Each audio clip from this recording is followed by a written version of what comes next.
Hi everyone, in this video I will be showing you how to auto scroll YouTube Shorts. So first you just have to log into your YouTube application and locate your profile.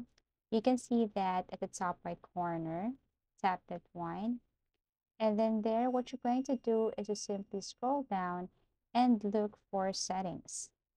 Now under settings we have different options here. We have general, data saving, autoplay, video quality preferences, downloads, watch on TV, privacy, and so on. But you just have to click this autoplay. Okay, scroll up again and click autoplay. That is below data saving. And as you can see here, autoplay next video. When you finished a video, another plays automatically. So what you're going to do is to turn this one on. So when you go back and watch a YouTube Shorts, after playing a short video, another video will pop up automatically. So that is what we call autoplay. Okay, so you can just simply scroll, skip, as easy as that. Watch and then skip, watch and skip.